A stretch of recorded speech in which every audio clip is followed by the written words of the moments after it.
Setiap orang akan bisa jadi kaya atau breakthrough kondisi di versinya.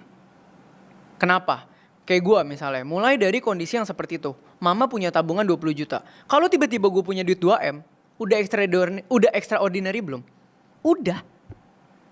Tapi kalau tiba-tiba gue lahir di keluarga yang bokap gue punya 200M, gue punya 2M, ya biasa aja.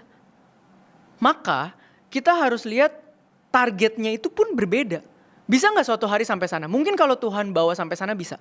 Tapi ketika kita berambisi yang terlalu besar, percaya gak di tengah jalan kita akan menghalalkan segala cara untuk sampai sana? Bisa gak? Bisa. Ngerampok bikin lu cepet sampai sana? Gas. Korupsi bikin lu cepet sampai sana? Gas. Sikat orang bikin lu cepet sampai sana? Gas. Why not? Gue mau sampai sana.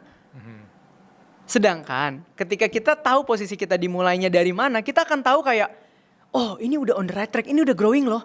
Begitu ditawarin yang kayak gitu, kita, oh gak apa-apa, ntar dulu itu bukan hidup gue. Hidup gue sampai sini dulu. Bisa gak Tuhan bawa ke sana? Bisa. Tapi lu harus tahu, dari 0 ke puluhan juta, ke ratusan juta, ke miliar, ke belasan miliar, puluhan miliar, ratusan miliar, gamenya totally different.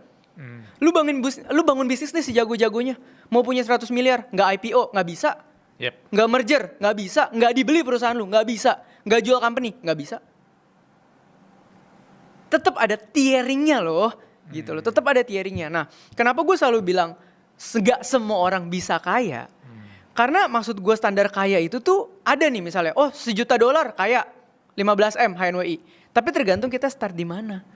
Kalau lu bener-bener punya duit, nganggur 5M aja, hidup lu udah bahagia loh.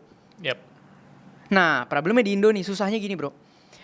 Yang jadi idola itu selalu bahasanya ratusan M triliun. Yang mengidolakan rekeningnya belum nyampe 100 juta. Lu ngerti? Orang yang paling percaya 1 triliun achievable adalah orang yang paling gak punya duit. Karena saking jauhnya, dia gak bisa ukur secara real. Tapi orang yang udah pegang duit 20M disuruh sampai 1T, ntar dia bilang gak perlu sampai situ. 20M udah banyak. Sampai 50M aja hidup gue udah happy. Kenapa? Dia udah ngerasain impact dari punya 20M. Tapi orang makin jauh, dia kan makin gak bisa lihat itu achievable atau enggak. Nah itu psikologinya.